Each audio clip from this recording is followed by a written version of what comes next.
أنا اسمي ليلى من القاهرة وعندي 37 سنة، متجوزة ومعايا بنتين في ابتدائي. عرفت جوزي لما كنت في فرح ناس قرايبنا.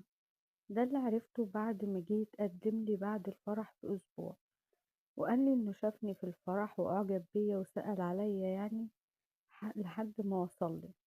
جوزي ده حاليا شغال مدير في أحد الفنادق في البحر الأحمر، بيسافر أسبوعين وبيجي بينزل أجازة يعني، يقعد معانا أسبوع وبيرجع تاني.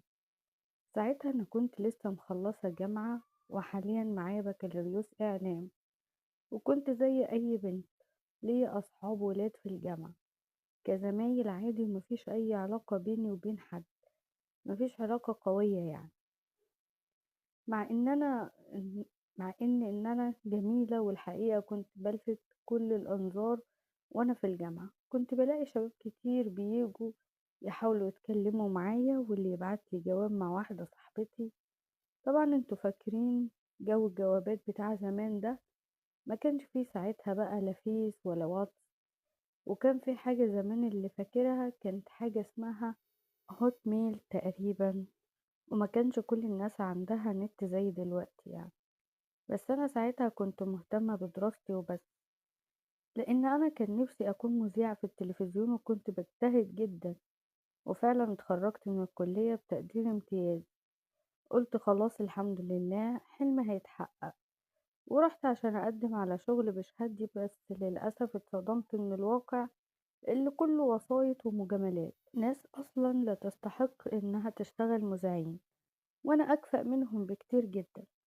بس للأسف ما كانش بيتم اختياري علشان انتوا عارفين يعني. فاكرين فيلم جاءنا البيان التالي؟ هو ده بالظبط اللي لقيته هناك. طبعا حالتي النفسية كانت وحشة جدا في الوقت ده. قلت خلاص ده نصيب ودي حاجة مش مكتوبالي. بس أنا من جوايا مقررة إني مش هتجوز وأبقى ست بيت وأفضل قاعدة في البيت. كنت بصراحة مقررة إن أنا هشتغل، وكنت متفقة مع جوزي على كده.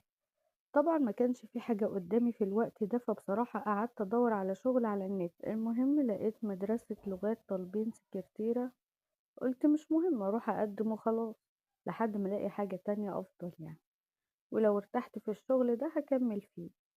رحت فعلا اتصلت بيهم وحددوا لي يوم أروح فيه أعمل المقابلة، ورحت اليوم ده وقابلت مدير المدرسة. ولما عرف إن أنا خريجة إعلام بالتقدير بتاعي ده، أعجب بيا جدا ووافق بيا على طول. وقال لي انتي خلاص انتي من النهاردة معانا. أنا خلاص خرجت من المدرسة ورحت متصلة بجوزي بعدها، وعرفته إني لقيت شغل خلاص وهشتغل. بس هو ساعتها اعترض مع إني متفقة معاه من قبل كده، وقال لي هو احنا مثلا محتاجين فلوس علشان تنزلي تشتغلي؟ قلت له لأ طبعا، بس الفكرة مش في كده. أنا ما بحبش قعدة البيت، وأنا ما اتعلمتش وتعبت في التعليم ده كله وخدت شهادة زي دي علشان أقعد بيها في البيت. قال لي خلاص مفيش مشكلة، وفي أي وقت تحسي إن الشغل هيأثر على البيت سيبيه، لأن أكيد مش هسمح بكده.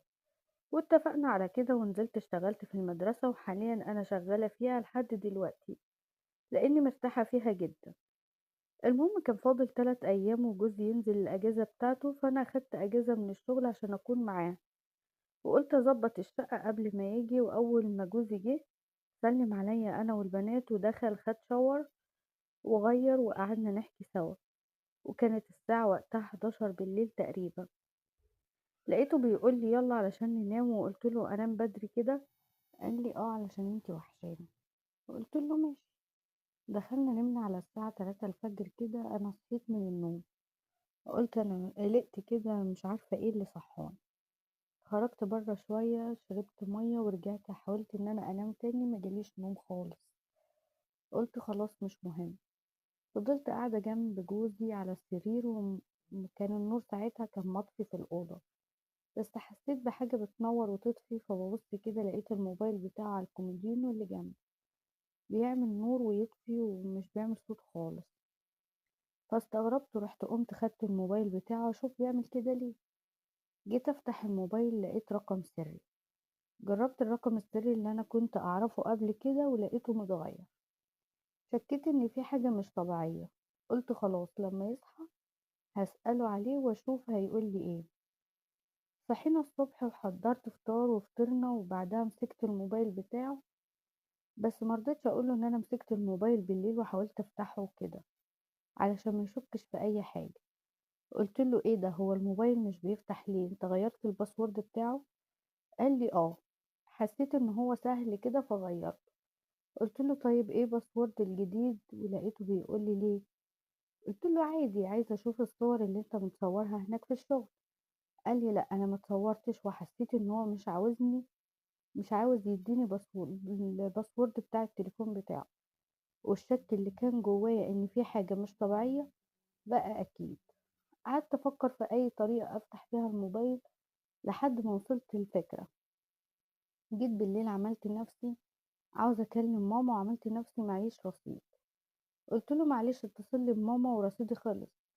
راح ماسك الموبايل بتاعه وفتحه ومتصل لي بماما وادّى لي التليفون. فضلت أكلم ماما حوالي 5 دقايق وخدت الموبايل وأنا باكلمها ودخلت بيه المطبخ، وبقيت باعمل حاجتين، باكلم ماما وباعلّي صوتي علشان يعرف إن أنا باكلمها، والحاجة التانية إن أنا بقيت أقلِّب في الموبايل.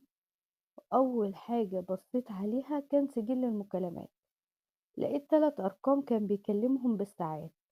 رُحت بسرعة ماسكة الأرقام دي على موبايلي وقُلت إيه، أمّا أشوف إيه حكاية الأرقام دي أحاول أعرف مين أصحابها. تاني حاجة فتحتها كان الواتس، ولقيت أرقام ناس أجانب بيكلمهم. دخلت على صور الناس دي لقيت في منهم بنات طبعًا. ملحقتش أترجم الكلام لإني كنت باعمل كل ده بسرعة. رُحت فتحت الماسنجر ولقيته بيكلم بنتين وفتحت الشات بتاع واحدة منهم، لقيت آخر حاجة باعتها له بيقول لها: "أنا هانزل أجازة ولمّا أرجع نبقى نتكلم براحتنا." أنا ساعتها حسيت إن جسمي كله تلج وما كنتش مستوعبة اللي قريته. لقيت ماما بتقول لي: "أنتِ معايا؟" قُلت لها: "آه يا ماما معاكِ." ورُحت خرجت من التطبيقات دي وقفلتها. قفلت كل البرامج اللي فتحتها دي علشان ما يعرفش حاجة. ورُحت خرجت من المطبخ وكمّلت كلامي مع ماما عادي كده لمدة دقيقة. رُحت مديّة له الموبايل وأنا من جوايا هاتجنن، عاوزة أعرف مين دول وليه بيعمل كده. هو أنا أصلًا صايناك ومحافظة على البيت وعمري ما فكّرت إن أنا أعمل حاجة غلط، ليه أنت تعمل كده؟ طبعًا أنا ما عُدتش قادرة وعاوزة أعرف إيه العلاقة اللي بينه وبين اللي بيكلمها دي، ومين دي أصلًا. قُلت تاني يوم هاحاول آخُد الموبايل وأعمل منه مكالمة تانية، ومش هادوّر كتير في الموبايل علشان الوقت. هاروح بسرعة على الchat اللي بينه وبين اللي بيكلمها. وفعلًا تاني يوم طلبت منه أعمل مكالمة تانية ولقيته بيقول لي: "بعد المكالمة دي أنا هاحوّل لِك رصيد، مش كل شوية تقولي لي عاوزة الموبايل أعمل مكالمة." طبعًا فهمت ساعتها إنه قلقان إني أعرف حاجة. رُحت قُلت له: يا ريت تحوّل لي رصيد علشان مش كل شوية أطلب منّك." راح فاتح لي الموبايل وقال لي: "عاوزة تكلمي مين؟" قُلت له: "أكلم ماما." قال لي: "ما أنتِ لسه مكلماها امبارح." قُلت له: "معلش، كانت موصياني أشتري لها حاجات من على النت وعاوزة أعرّفها التفاصيل بتاعة الحاجات دي." قال لي: "ماشي." راح ادّاني التليفون، فضلت قاعدة في الصالة جنبه علشان ما احسسوش بحاجة. ما رضيتش آخد التليفون وأروح في أي مكان بعيد.